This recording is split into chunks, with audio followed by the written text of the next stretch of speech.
pessoal, eu sou o professor Rudinei e hoje nós vamos trabalhar com economia monetária. Vamos trabalhar a questão da moeda, do crédito, da oferta de crédito, da oferta de moeda na economia brasileira, certo? É um assunto que é fundamental na prova de vocês, certo? A Fundatec e outras bancas têm cobrado muito, então nós vamos trabalhar no quadro, vamos conversar um pouco no quadro, tá? Vamos passar aqui e vamos falar, então, sobre moeda e crédito. Moeda e crédito, tá? Então, os agentes econômicos,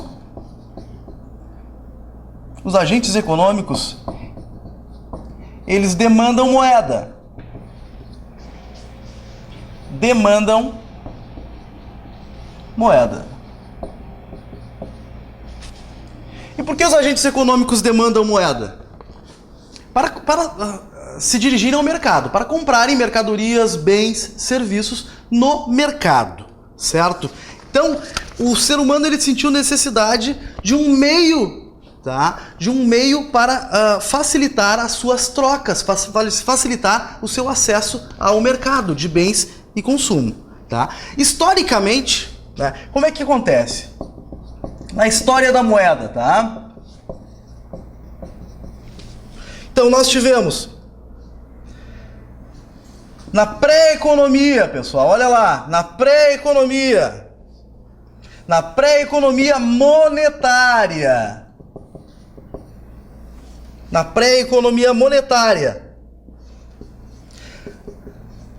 uma palavrinha básica lá, ó, o escambo, tá? Então, trocas diretas,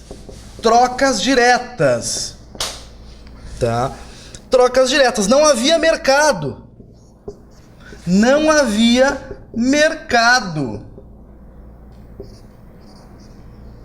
tá? As pessoas trocavam mercadorias, ok? Mas ainda não havia um local físico para essa troca, ok? Um segundo momento na história da moeda, nós tivemos então a moeda enquanto mercadoria, que nós chamamos de moeda mercadoria.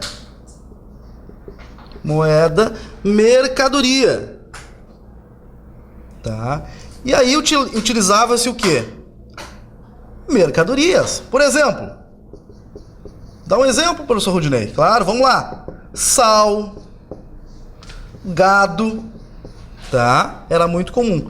E nesse caso aqui, moeda mercadoria, nessa fase da moeda, né, histórica da moeda, nesse caso existia um mercado, tá? Um centro, uma região central, tá? Um local onde as pessoas demandavam e ofertavam produtos, ok? Então, na pré-economia monetária não havia um local específico para a troca, tá, de mercadorias, mas havia o escambo, tá? E na moeda mercadoria, aí sim havia um local específico para a troca de produtos, tá? Um terceiro momento, para que vocês entendam, nós tivemos então a moeda enquanto símbolo, né? A moeda simbólica, tá? E aí nós tivemos a moeda cunhada, tá? A moeda cunhada. Normalmente, tá? O soberano, né? É que garantia, olha só, é quem garante o valor, tá? Quem garante o valor, normalmente, do metal, né? Obviamente que essa moeda enquanto símbolo, agora eu tenho ela cunhada, né, em forma de cunha, né, prensada, e eu utilizava essa moeda como meio de troca, ok? Então aqui, obviamente, que facilitou, né, facilitou a transição, tá? A transição para, olha a palavrinha mágica aí, para a monetização das relações. Monetização das relações. Monetização das relações. Das relações comerciais, né, pessoal? Ou relações econômicas. E ainda um quarto momento que nós chamamos de moeda escritural. Tá? O que nós estamos falando aqui é justamente a evolução da moeda, tá, pessoal? Desde o momento da pré-economia monetária, antes do surgimento da moeda, quando nós tínhamos o escambo, tá? A troca de mercadorias, mas a diferença desse primeiro momento para o segundo momento de moeda mercadoria é justamente que não havia mercado, pessoal, aqui, tá? A moeda mercadoria, sim, aí nesse caso há um mercado, tá? E aí a troca. Moeda escritural. Então a moeda escritural surgem, pessoal, olha lá, hein? Surgem as instituições financeiras. Surgem os bancos. Então surgem os nossos bancos. Dá uma olhadinha no quadro. Reflete sobre o tema.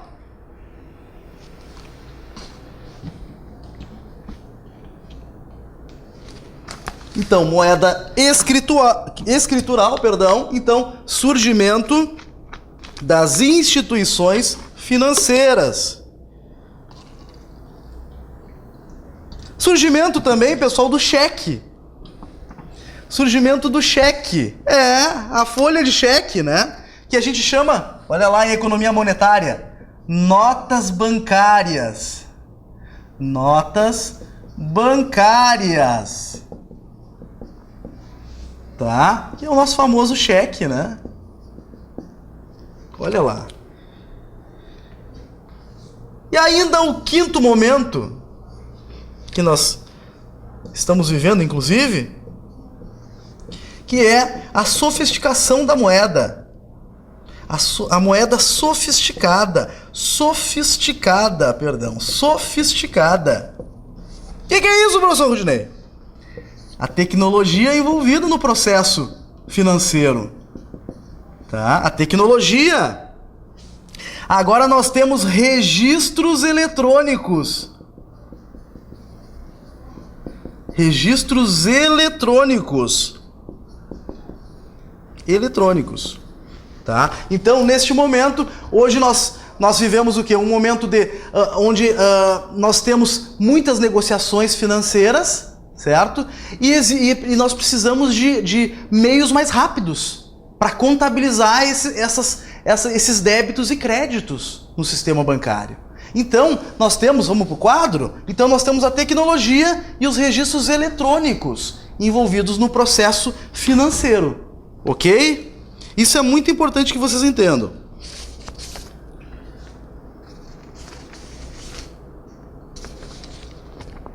Vou apagar aqui. É uma evolução realmente. A economia monetária evoluiu ao longo dos tempos. Os processos estão muito mais tecnológicos, tá? Os sistemas de compensação, tá? São muito rápidos, tá? E fundamentais, inclusive, para o mercado, tá? Inclusive para o mercado, tá? Então, moeda, né? Então, a moeda, olha só, a moeda, ela é um meio de pagamento.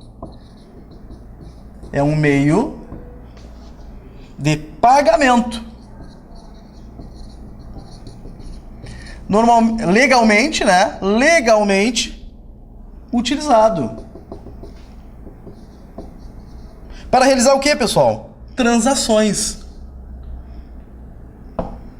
Para realizar transações.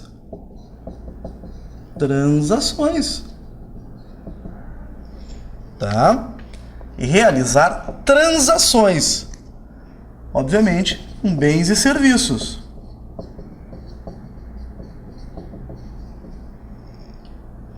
Tá? Então, a moeda é um meio de facilidade. Ela facilita, né, o acesso ao mercado. Ok? Ela tem funções básicas que nós veremos agora em seguida, né, que são fundamentais. Professor Rudinei, se o senhor escrever, né, R$100 nessa folha de papel, né, eu criei uma nota neste momento, eu estou criando uma nota, né? Acabei de criar uma nota, né? Nós temos o real, essa aqui é uma nota de 100 rudes. Olha só que legal, não é? Vocês acham que essa nota vai ser aceita, não é? No momento que eu chegar na quitanda do seu Manuel lá no mercado público para comprar um produto? Vocês acham que vai ser aceito? Obviamente que não. O seu Manuel vai olhar para a cara do professor Rudinei e vai chamar a polícia, vai achar que eu sou maluco, tá? Ou seja, o que eu quero dizer a vocês é que a moeda ela precisa ser aceita, certo? Pela sociedade, pelos agentes econômicos, olha lá, pelos agentes econômicos envolvidos no processo. Vem comigo. Quais são as funções da moeda?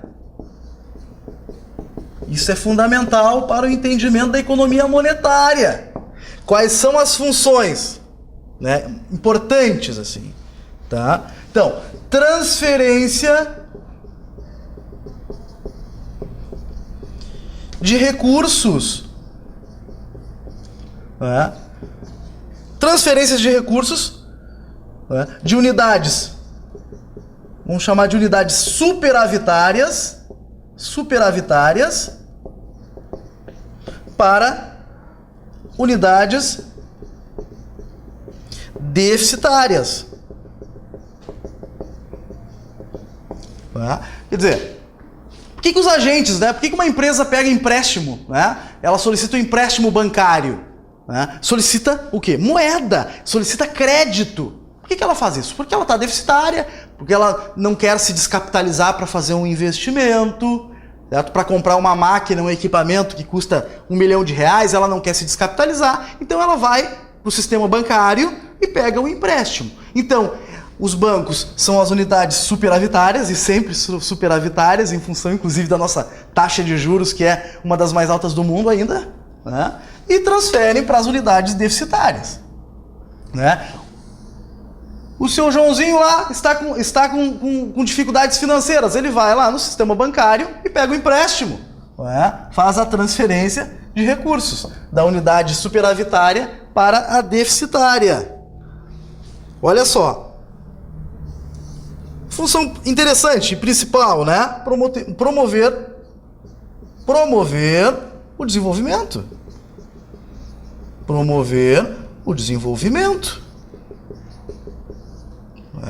Promover o desenvolvimento. Quando o governo abre uma linha de financiamento para a pequena e a média empresa, uma linha de crédito, o que ela está fazendo? Ela está proporcionando o desenvolvimento das empresas, geração de emprego e renda e o desenvolvimento econômico como um todo, certo? Então tem um papel social aí, né? Aumentar o quê? A liquidez, aumentar a liquidez dos ativos. A liquidez dos ativos. Tá? Aumentar a liquidez dos investimentos, certo? Aumentar a oferta de moeda para aumentar a liquidez dos ativos. Mais investimentos no mercado. Deixa eu apagar aqui.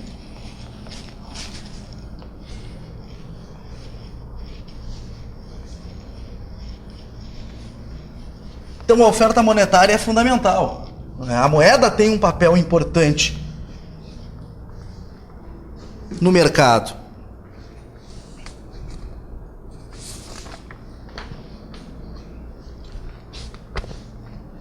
Então a economia, ainda falando sobre as funções da moeda, tá?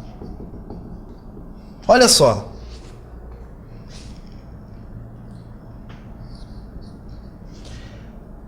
Nós temos as instituições, pessoal, ligadas ao mercado financeiro, tá? E nós temos ainda os instrumentos, Os instrumentos. Mas que instrumentos, professor Rudinei? Os instrumentos que o governo pode utilizar para aumentar a oferta de moeda ou reduzir a oferta de moeda na economia. Então nós temos as instituições, né, que nós chamamos de instituições bancárias, instituições financeiras, tá? E nós temos os instrumentos que o governo utiliza para ofertar ou reduzir a moeda no mercado, pessoal. Então, primeiramente, os instrumentos. Os instrumentos. Tá? Os instrumentos. Então, nós temos os instrumentos financeiros. Os instrumentos financeiros, que nós chamamos, por exemplo, de papel moeda, né? Depósito à vista, depósitos à vista. Depósitos à vista, tá? E nós temos ainda os instrumentos de política econômica, que é onde o governo começa, ele age no mercado, tá?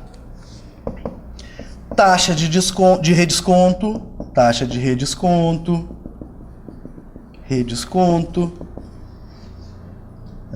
operações de mercado aberto,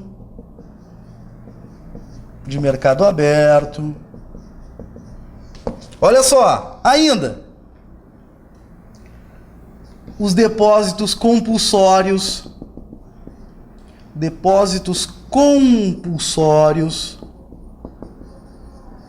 tá? Depósitos compulsórios. A taxa de redesconto é justamente uma taxa de juros que o Banco Central cobra das empresas, tá, pessoal? Taxa de juros para fechar os seus caixas.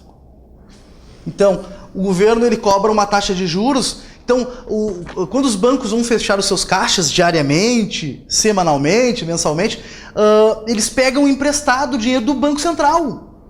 E o Banco Central cobra, obviamente, uma taxa, certo? E aí, então, nós chamamos de taxa de redesconto, tá? Então, é justamente o custo que os bancos têm, né, de pegar emprestado recursos financeiros para fechamento dos seus caixas.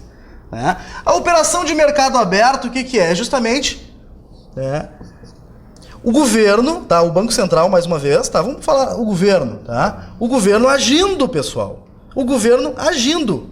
O governo compra e vende, pessoal, títulos públicos, tá, pessoal? Títulos públicos. O que é um título público, pessoal? O que é um título público? Nós temos a Bolsa de Valores de São Paulo, tá? Que é a segunda maior bolsa das Américas, é a maior bolsa de valores da América do Sul. As empresas ofertam ações na Bolsa de Valores. Então, o que é o título público? Nós podemos fazer a analogia que o título público é como se fosse uma ação da empresa Brasil, tá? Ou seja, o Brasil tem títulos, tem ações como se fossem ações. E essas ações, esses títulos públicos, né, são negociados no mercado também. Okay? Quanto mais o país cresce, a economia brasileira cresce, mais rentabilizam esses títulos públicos, ou títulos de dívida pública. As ações na Bolsa de Valores, a mesma coisa. Né? Na Bolsa de Valores de São Paulo, as empresas têm ações negociadas em bolsa. Quanto mais as empresas apresentam números positivos, mais eleva a rentabilidade dessas ações. Ok? Vem comigo. Vem pro quadro. Olha só. E os depósitos compulsórios, professor Rudinei? O que é o depósito compulsório? O depósito compulsório, pessoal, é justamente uma parte, tá? Olha só, uma parte dos depósitos da população, do povão, pessoal, olha só, fica para o Banco Central. Olha que bonito isso. Fica para o Bacen. Fica para o Banco Central. Ou seja, o que o Banco Central faz? Ele age elevando a oferta de moeda, né, ou liquidez, ou reduzindo a liquidez. O que é liquidez de moeda? Liquidez de moeda é a existência de moeda, de dinheiro, no mercado, na minha economia. Então, quando ele então, nós sabemos que o depósito compulsório é uma parte dos depósitos que a população faz, um percentual, e ele fica para o Banco Central, tá? Fica depositado numa conta do Banco Central, né? Então, se eu aumentar esse depósito, se o Banco Central aumentar o depósito compulsório dos bancos, obviamente que vai dificultar a vida dos bancos, né? E ele vai colocar menos moeda, né, no mercado, vai ofertar menos moedas para que as pessoas peguem créditos, tá? Empréstimos, ok? Então, ele tem o poder, através do depósito compulsório, olha só, de aumentar ou reduzir a liquidez de moeda, certo? A taxa de redesconto, vamos lá, é a taxa de juros que os bancos pagam para o Banco Central, né, para o fechamento dos seus caixas, ok? Para o seu fechamento de caixa, os bancos pegam dinheiro emprestado, pessoal. Então, se o governo também, olha ali, se o governo quiser influenciar na oferta ou redução de liquidez, de moeda no mercado, ele pode só aumentar o redesconto, a taxa de redesconto, certo? Os juros, né, para pegar dinheiro emprestado. Ele já influencia, na liquidez de moeda, ok?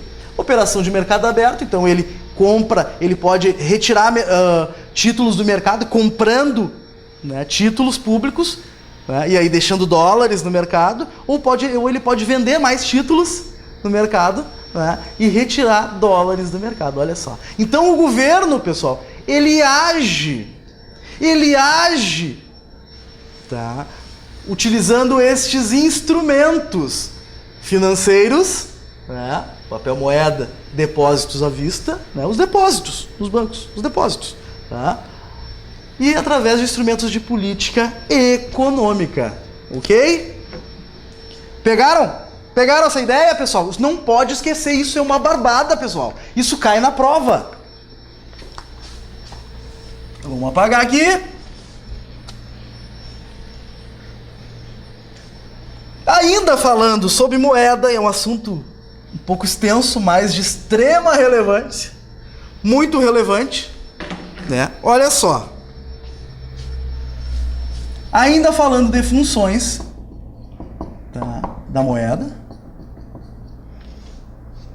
ela tem a principal função, que é instrumento de troca, tá? Instrumento de troca, ou meio de troca, que nós chamamos também de meio de troca, tá? Meio de troca, tá? Ou seja, ela facilita as negociações, pessoal. Não é? Imagina, eu quero comprar, não é, um cavalo.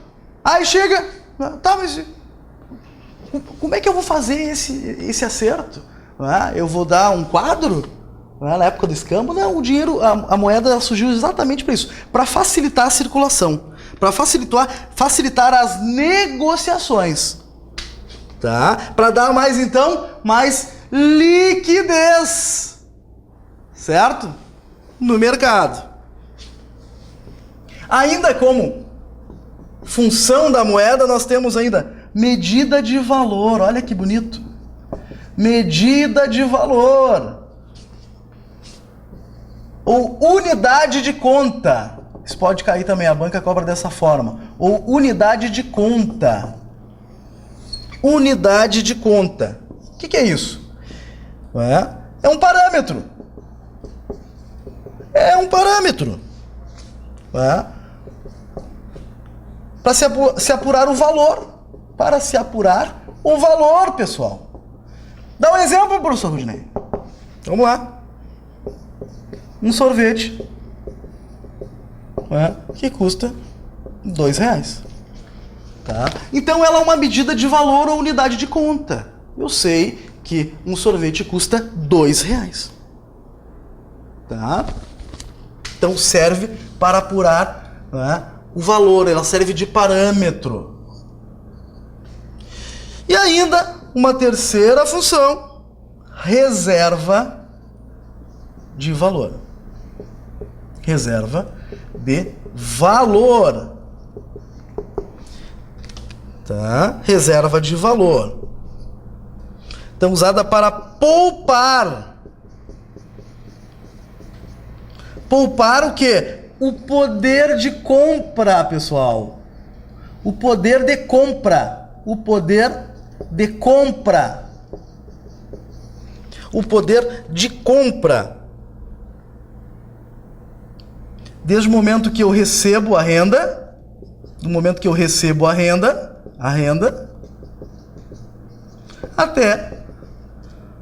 até gastar a renda. Tá?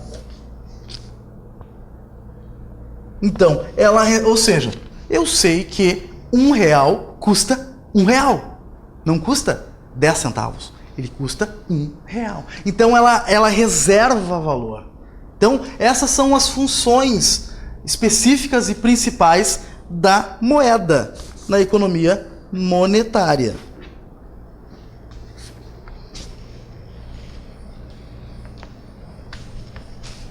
Vamos apagando aqui. Nós temos uma coisa chamada agregados monetários, muito cobrados também nas bancas da Fundatec. Ok? Então, os agregados monetários. Os agregados monetários. Então, ao calcularmos, tá? Olha só. O total de moeda do país. Utilizamos o que? Esse conceito. Utilizamos este conceito. Ou seja, este conceito. O governo, através do Banco Central, e é importante que a gente converse sobre isso, quem tem poder de produzir moeda no Brasil? Somente o Banco Central, certo? Através da sua Casa da Moeda. É uma empresa pública, certo? Que lá produz moeda, literalmente. Produz moeda cunhada, certo? Através de cunhas, ela fabrica moedas e notas. É a única instituição que pode produzir dinheiro. Tá? Então, e aí surge uma grande dúvida. E qual é a quantidade de moeda que eu vou ofertar na economia? Já pararam para pensar nisso? Quantas notas de R$100, quantas notas de R$50 eu tenho que... Quantas notas de 5, 10 reais? Quantas notas eu vou disponibilizar no mercado? Vocês já pararam para pensar nisso? Se eu ofertar moeda demais, o professor Rudinei é o ministro da Fazenda? Aliás. E aí ele acorda, feliz da vida, viu um passarinho verde e diz: hoje eu vou produzir 1 milhão de notas de R$100. Vocês acham que vai ter algum efeito na economia? Pode ter algum efeito prático na economia? Claro que sim. Outro dia eu acordei e disse assim: eu vou produzir 2 milhões de notas de R$50. Por quê? Não, porque eu estou feliz. Eu quero produzir mais notas. Eu acho feliz, eu gosto da nota de R$50. Então, quando eu oferto moeda demais, né? A história da oferta do agregado monetário, dos agregados monetários, eu posso causar um efeito econômico. Tá? Eu posso causar um efeito, por exemplo, inflacionário. Por quê? Porque eu vou disponibilizar moeda demais no mercado, os agentes econômicos, as famílias, as empresas, elas vão buscar no mercado esse crédito, essa moeda, e vão consumir. Agora, qual é o detalhe? Talvez as minhas empresas, por exemplo, não estejam prontas para ofertarem bens e serviços que vocês imaginarem na economia. Então eu posso desestabilizar o quê? Os preços, pessoal. Tá? Eu posso desestabilizar os preços. Então, essa oferta monetária, essa oferta de moeda no mercado, ela precisa ser estudada, ok? e calculada, inclusive, tá? O Banco Central, enfim, não é? Ele estuda o quanto de moeda ele precisa colocar no mercado, né? A gente chama de encaixes, os encaixes perfeitos da economia. À medida que eu tenho demandantes de moeda, não é? O ofertante precisa observar, não é? O quanto ele precisa disponibilizar. Se ele disponibilizar demais, tá? Ele pode causar aumento de preços. Se ele disponibilizar de menos, ele pode causar uma deflação, uma queda da inflação, tá? E também uma queda na produção, por suposição, uma queda de inflação e uma queda de produção. Essa queda de produção das empresas pode ocasionar, inclusive, desemprego. Olha só. Então há uma responsabilidade muito grande, ok? Então por isso que nós estudamos os agregados monetários, tá? Para tentar entender o quanto de moeda eu preciso disponibilizar ou retirar do mercado, tá? Então nós temos nós temos 5 agregados monetários. Olha lá, monetários, que agora nós vamos ver na economia, tá? Nós temos o M0, tá? Que é a base monetária restrita, base monetária restrita. O que é isto? Não é? É a moeda emitida, tá, pessoal? É só um nomezinho para deixar vocês nervosos. É a moeda emitida. É o papel moeda, pessoal. É o papel moeda. Tá? É a base monetária restrita. Então, o M0, então, é a base monetária restrita mais as reservas bancárias. As reservas bancárias, tá? O que são reservas bancárias? É a moeda em poder de quem? Reservas bancárias é a moeda em poder de quem? Isto, dos bancos. É a moeda em poder dos bancos, certo? Essa, então, é a M0. Falei sobre o M0, né? Que é justamente o quê? A base monetária restrita, pessoal, que é a moeda emitida, o papel moeda, tá? Mais reservas bancárias, que é a moeda em poder dos bancos. Agora, o que eu vou fazer? Nós vamos passar para o M1, tá? Eu não vou apagar daquele lado ainda, eu vou continuar aqui. Tá? M1, nosso segundo agregado monetário. Então, o M1, que é o quê? A moeda em poder de quem? Em poder do público. Em poder do público. Em poder do povão. Tá? Então, é o papel moeda, pessoal. Papel moeda. Tá? Mais o quê? Depósitos à vista. Tá? Depósitos à vista. Vocês perceberam que moeda em poder do público, né? Base monetária restrita. Elas são iguais? Vocês viram disso? Viram isso? Então, eu estou falando em papel moeda. Então, o M1, então, é a moeda em poder do público, papel moeda, tá? Depósitos à vista. Aonde? Nos bancos, né, pessoal? Nos bancos comerciais. Tá? Depósitos à vista nos bancos comerciais.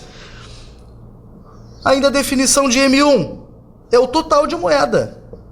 É o total de moeda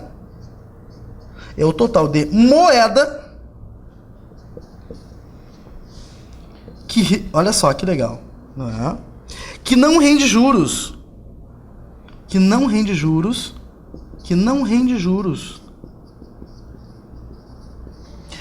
Ele é ainda de liquidez imediata.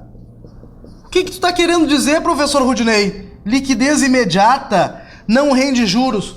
Não está investido, pessoal. Ela está pronta.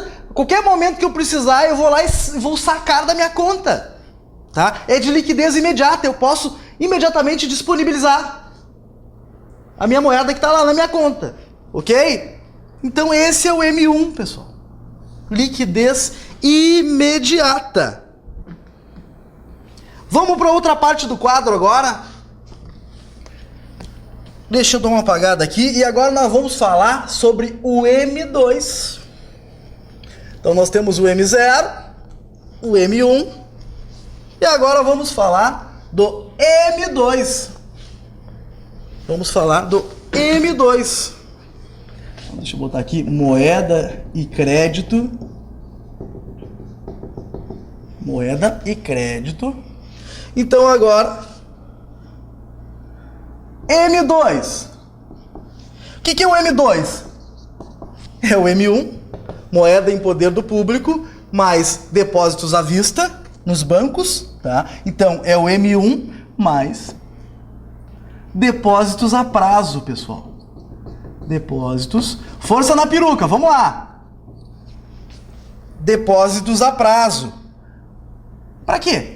Por exemplo, para investimentos, tá? Poupança, certo? Além disso, então, M1, então o M2, então, é o M1 mais depósitos a prazo e mais, certo?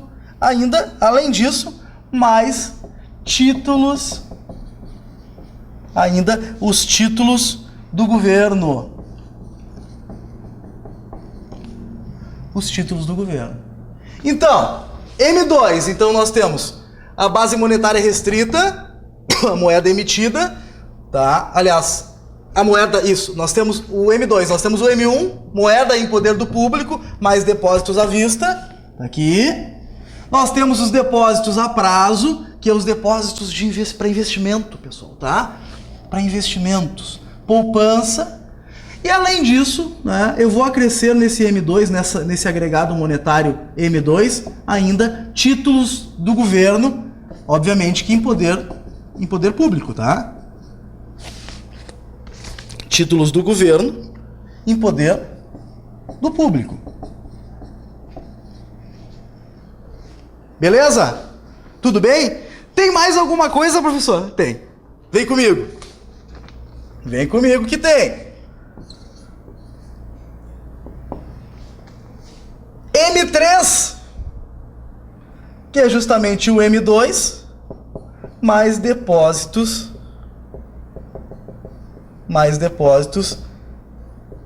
de poupança. Depósitos de poupança, tá? Então, M2, que é justamente o M1, né, mais depósitos a prazo, mais títulos do governo, e os depósitos exclusivos de poupança. Depois do 3 vem o quê? 4, isso mesmo. Bom, você tá incrível hoje, né? M4. Que são o quê? O M3, tá? O M3 mais títulos privados. Olha só, títulos privados. Não é? Por exemplo, depósitos a prazo. Depósitos a prazo. Tá? Letras de câmbio, investimentos privados, pessoal. Aqui, letras de câmbio são investimentos ligados ao câmbio. Tá? Ligados ao câmbio. Ok?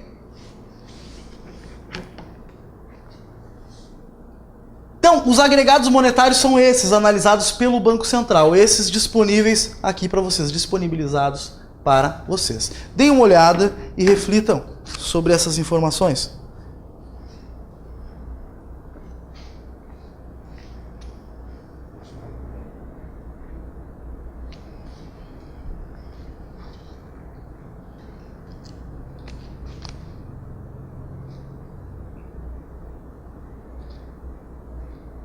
Isto, perfeito. Professor Rudinei, como é que se formam? E eu vou chegando aqui para você, né, para você me ver. Como é que se forma o sistema financeiro nacional? Os bancos, como é que os bancos, as entidades, as instituições que disponibilizam crédito, como é que elas se organizam? Existe um sistema que nós chamamos de sistema financeiro, tá? O sistema financeiro nacional, ok? Então eu vou apagar para que você possa ter uma base do que é o organizador de toda essa estrutura financeira. É preciso que você entenda, tá, que quanto mais desenvolvida uma economia,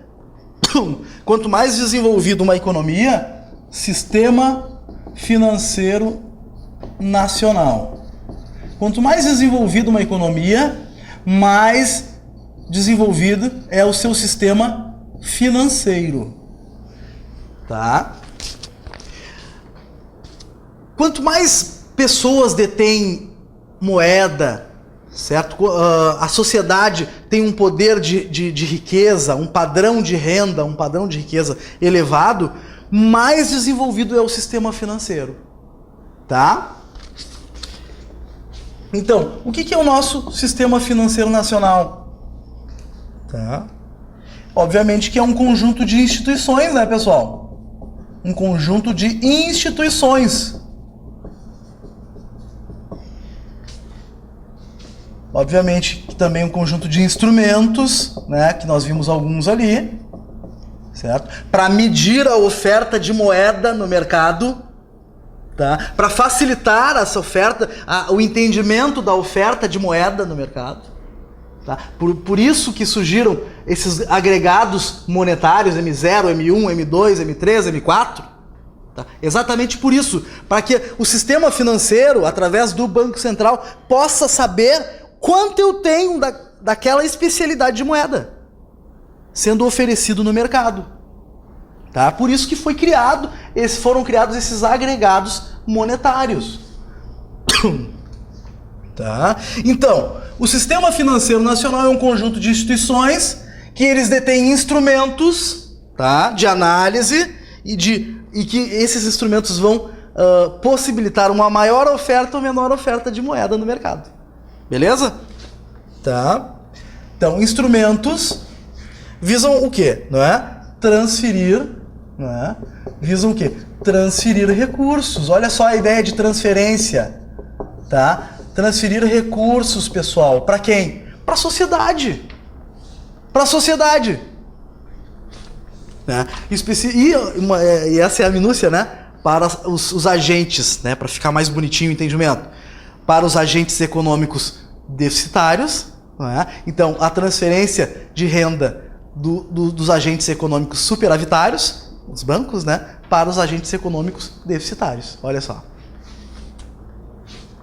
E ele é dividido ainda, o sistema financeiro nacional, ele é dividido em normativo, normativo e de intermediação.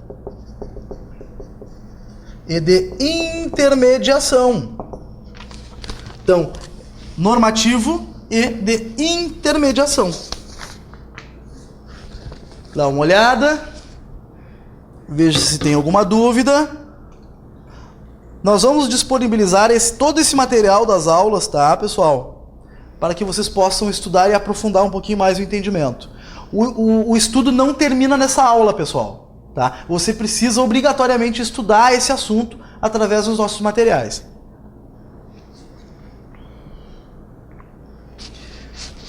Então, do sistema normativo, tá? Do sistema normativo, nós temos, olha só, do sistema financeiro nacional, então, ele divide-se em normativo e de intermediação, tá? Então, o normativo,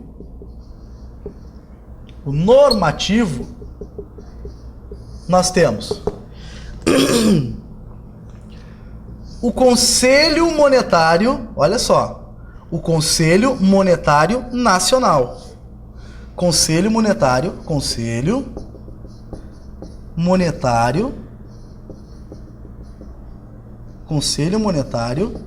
Nacional.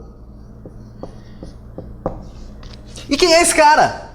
Quem é o CMN, Conselho Monetário Nacional? É um órgão máximo. É o órgão máximo.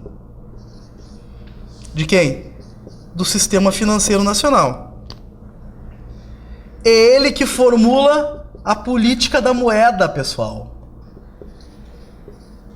A política de moeda. De moeda, a política, tá, da moeda e do crédito.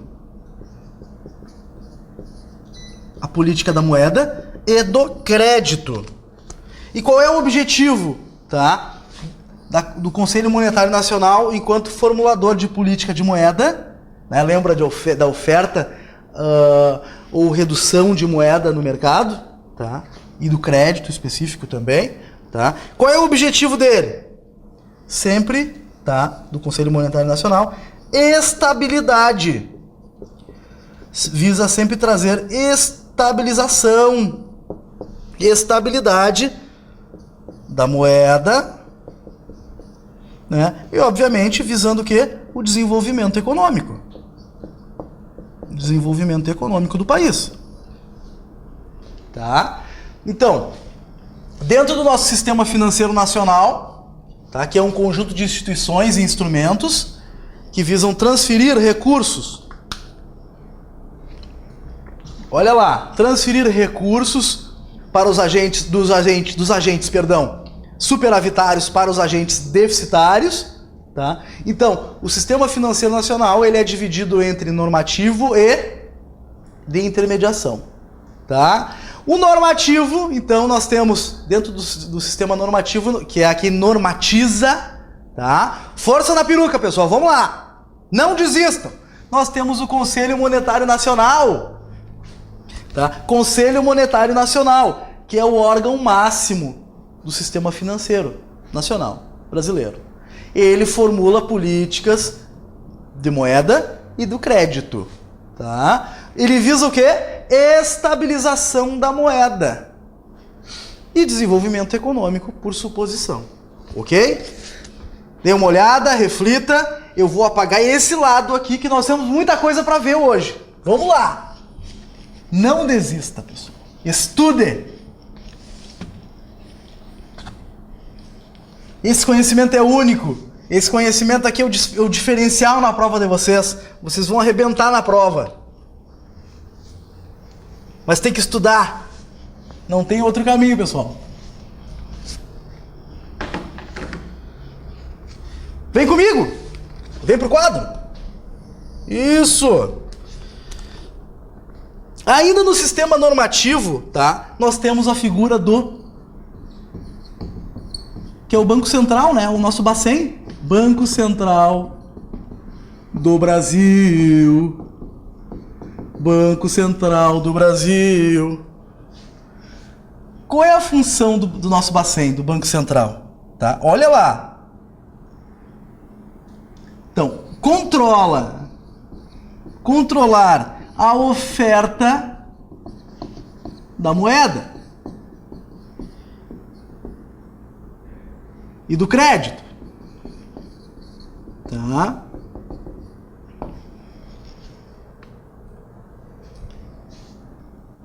É o executor.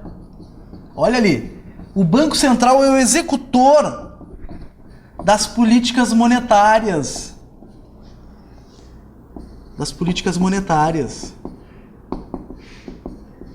E cambiais, política monetária e cambial do país, pessoal. Tá? Ele é justamente quem executa as políticas monetárias e cambial. Dá uma olhada.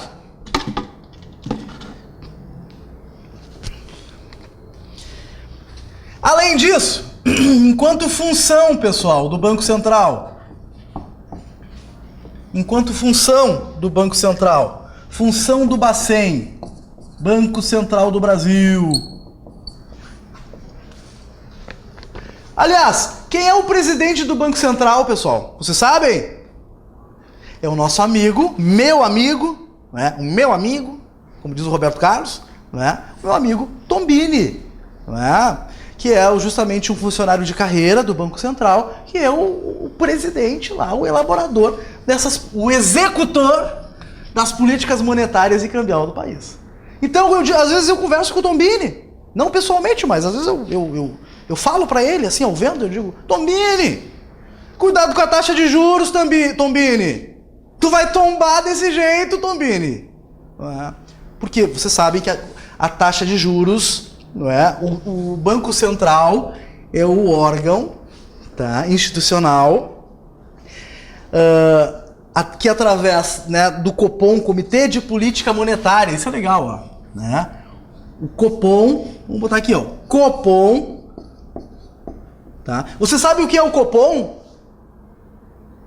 Você sabe o que é o Copom? C-O-P-O-M?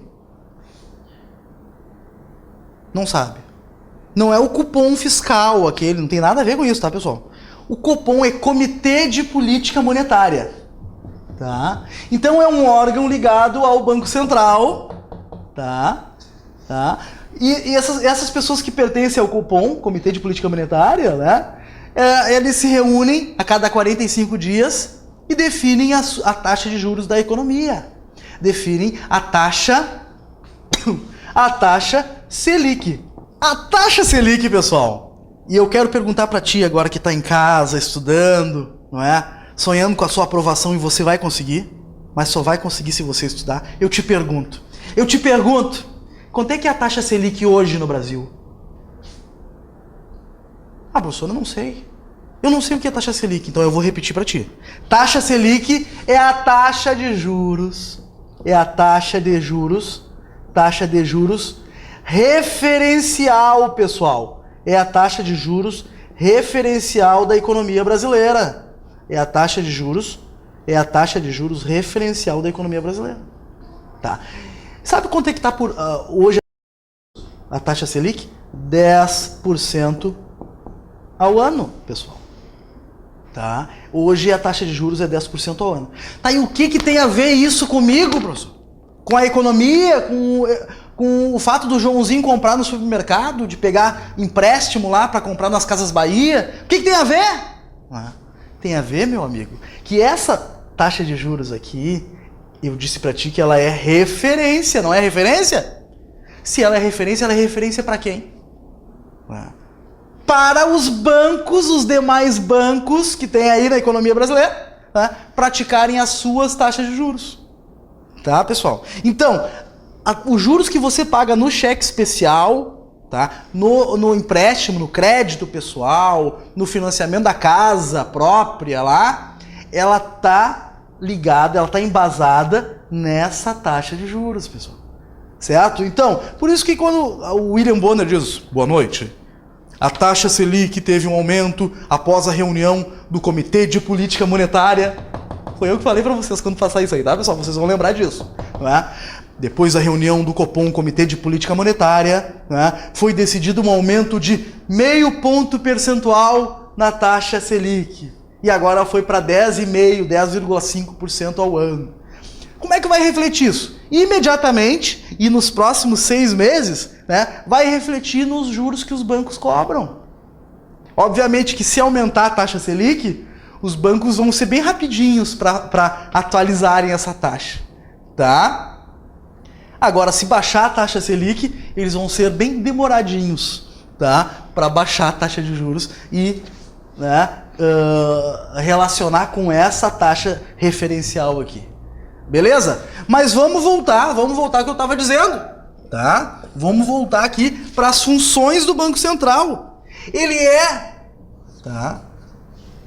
O Banco Central, ele tem como função ser o banco dos bancos. Tá? A Fundatec adora usar esses termos, não é? Então, o Banco Central é o banco dos bancos. O banco dos bancos. Por quê? Porque ele tem o poder, inclusive, de ajudar os bancos que estão em dificuldade. Lembram disso? A nossa história econômica tem esses casos, onde os governos, através do Banco Central, precisaram salvar os bancos. Tá? Aliás, essa definição é uma definição mundial, né? Os bancos americanos também foram salvos, né? Agora na crise de 2008, foram salvos por quem? Pelo Banco Central, tá? Olha só. Nas dificuldades, na saúde da doença, lembram disso, pessoal? Na pobreza e na riqueza, não tem uma coisa assim? Pois é, o Banco Central, ele trabalha enquanto função banco dos bancos, justamente, né, nas dificuldades financeiras, né, dos seus pares, no caso os bancos, tá? Então, o Banco Central, como banco dos bancos, ele vai zelar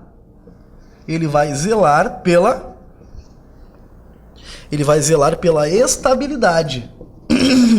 Perdão, pela estabilidade do sistema bancário. Pela estabilidade, aqui vamos zelar pela estabilidade do sistema bancário. Então, ele vai regular também. Então, ele é o zelador, então ele vai regular. Lembra do zelador lá do seu prédio lá? O que ele faz? O zelador do teu prédio lá, ele vai regular as atividades. Né? Normalmente ele aparece nas atividades sociais, quando o pessoal se empolga em festas, né? Vai lá o zelador do teu prédio lá, né? Para regular, né? A intensidade de som da festa de vocês. Então é mais ou menos isso que o Banco Central, enquanto banco dos bancos, né? Faz com os bancos, né? O sistema bancário. Então ele vai zelar, tá? Ele vai zelar pela estabilidade, tá? E vai regular as atividades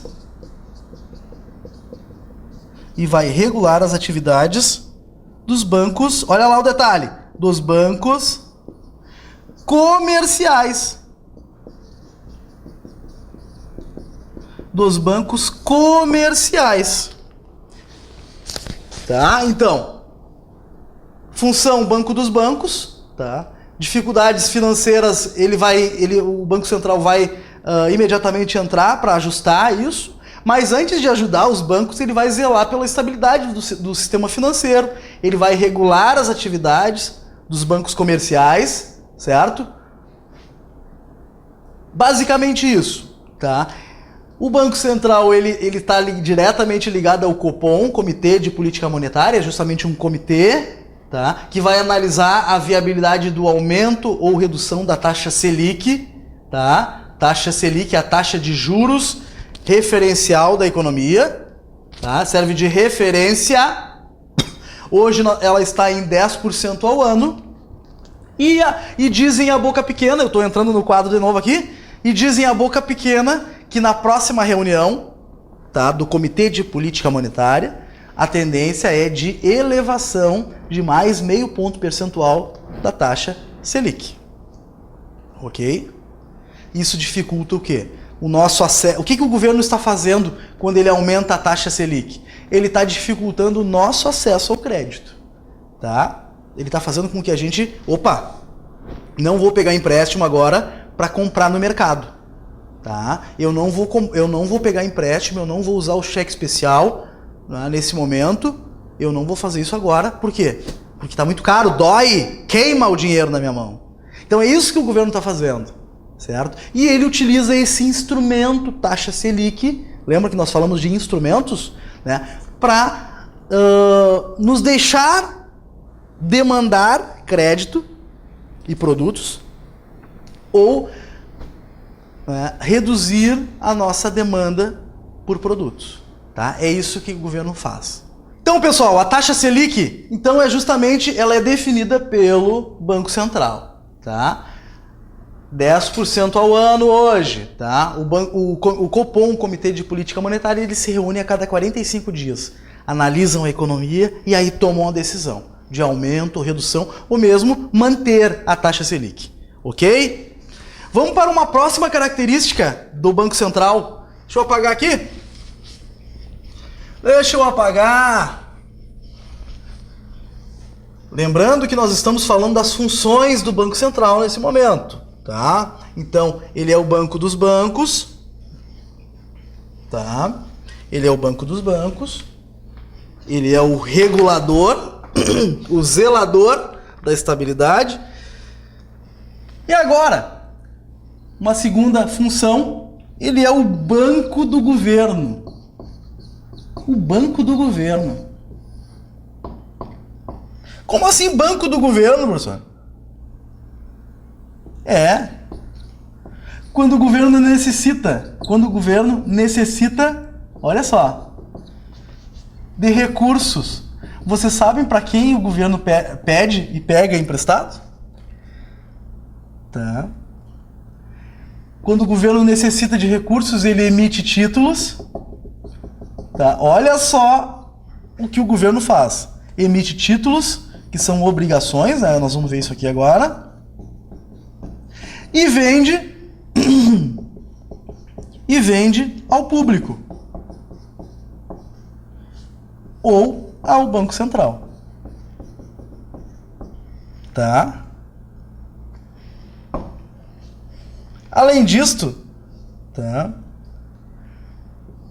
Esse fato de ser banco do governo, na realidade ele serve de fomentador também, né? Então ele é o fomentador. Fomentador do quê? Fomentador, né, de investimentos do governo. Podemos dizer isso, né? De investimentos. Tá? Então, o banco do governo. Então, quando o governo necessita de recursos, ele emite títulos, que são obrigações. O que são títulos, né? O governo emite um papel, um título, um título, por exemplo, uma ação de uma empresa. O que é uma ação de uma empresa? É um papel, tá? A empresa emite o título, o professor Rudney, investidor, compra, fica com o título e dá o dinheiro para a empresa. O que é um título do governo? Mesma coisa, o governo emite um título, que a gente chama de título de dívida pública, tá? Então o governo emite um título no valor de R$100, tá? Com uma taxa de rentabilidade lá em 2016, quando eu vou conseguir resgatar esse título. Então eu dou o título, o governo, e o professor Rudney, investidor, compra o título e deixa o dinheiro para o governo. É isso que o governo faz. Tá? Então, por isso ele tem uma obrigação, que em 2016 ele vai ter que pagar esse título, devolver esse título para o investidor Rudney, ainda com uma rentabilidade. Tá? É isso. Então, o banco do governo, então ele financia sim o governo, quando o governo precisa de dinheiro. Tá? E uma outra função, ele é executor, isso é importante. Ele é executor de política monetária. Ele é o executor da política monetária. Tá? Ou seja, ele controla a oferta de moeda na economia. Tá?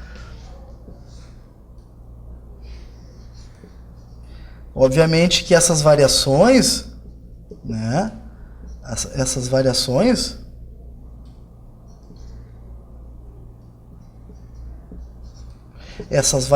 têm impactos, né? Impactam, né?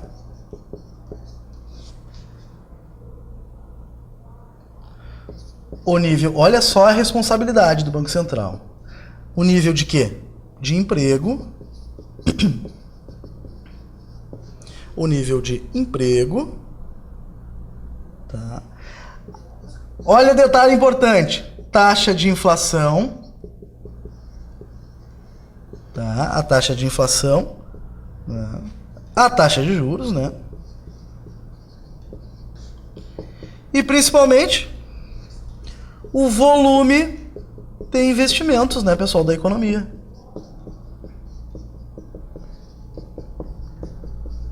O volume de investimentos da economia. Olha ali. Dá uma olhada.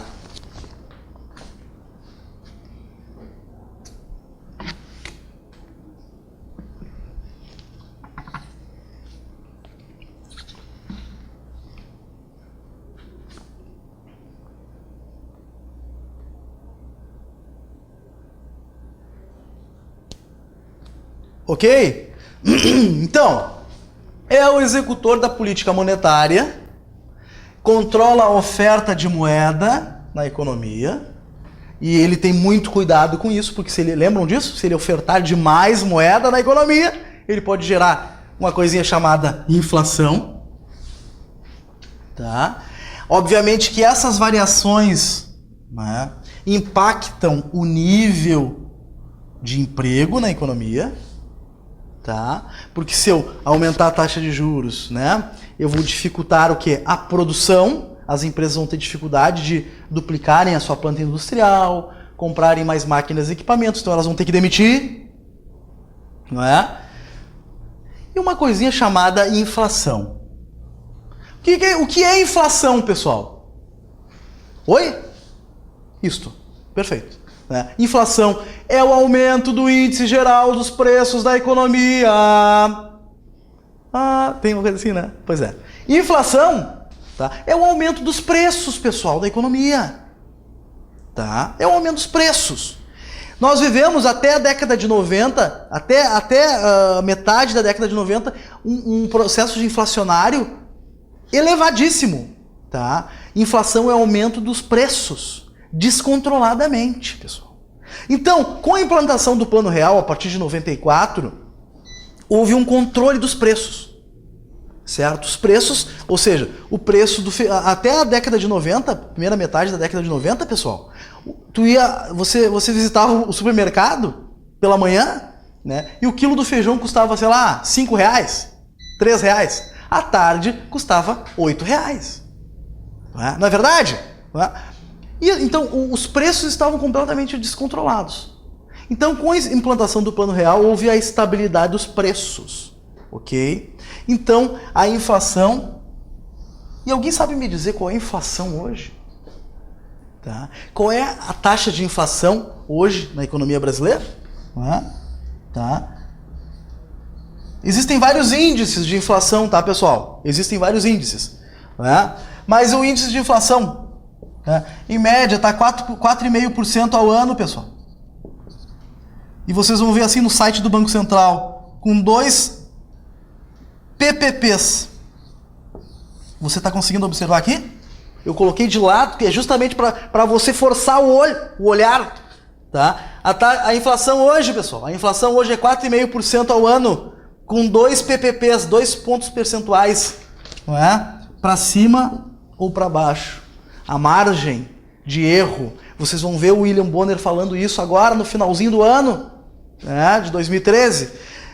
A inflação no ano de 2013, a expectativa dos cálculos do Banco Central é fechar em 4,5% ao ano, com 2 pontos percentuais para cima ou para baixo, a margem de erro. Ou seja, ela pode chegar de 4,5% até 6,5% ao ano. Tá? É isto. Né? E nós já estamos em torno de 6%. Nós já estamos na margem. Tá? Ou seja, os preços estão em relação ao ano passado, o ano anterior, eles estão 4,5% a expectativa de aumento dos preços. Ok? Por isso que quando há, por exemplo, negociações sindicais, né, eles utilizam esses índices inflacionários, que é justamente para corrigir o salário. Não é? O que é inflação? É perda de poder de compra. Tá? O meu salário perde o poder de compra. O que eu comprava com R$1.000 no mês passado, agora eu já não consigo. Eu vou ter que deixar alguns produtos da minha cesta de fora. Por quê? Porque os preços aumentaram e eu tive que reduzir alguns itens da minha cesta. É isso. Então, inflação é o aumento do poder, é a perda de poder de compra. Beleza? Tudo bem? Isso não é muito bom. Isso não é nada bom para a economia. Tá? Segue comigo. Vamos lá. Vamos apagar aqui. Tá? Vamos dar uma olhadinha. Então, ele é o executor de política monetária. O Banco Central é o executor de política monetária porque ele é quem executa tá? A reunião lá do Copom, Comitê de Política Monetária, não é? E quem pertence ao Copom, professor Rudinei? Ao Comitê de Política Monetária, esse comitê, né, que decide, tá? Vem comigo, olha para mim aqui. Quem é que decide, junto com o presidente do Banco Central, Tombini, né, o ministro da Fazenda? Quem é o ministro da Fazenda, me diz? Isto. O Guido. O Guido Mantega, exatamente. É o ministro da Fazenda. Então, alguns outros funcionários de carreira do Banco Central, então eles se reúnem 2 dias, tá? Durante 2 dias eles estudam todo o comportamento da economia e aí decidem a elevação da taxa Selic ou a redução da taxa Selic. Beleza? Eu repito, hoje está em 10% ao ano. Tá? Então, pessoal, vamos fazer um intervalinho, tá? Para respirar um pouco e voltamos em seguida para trabalhar ainda com economia monetária, ok?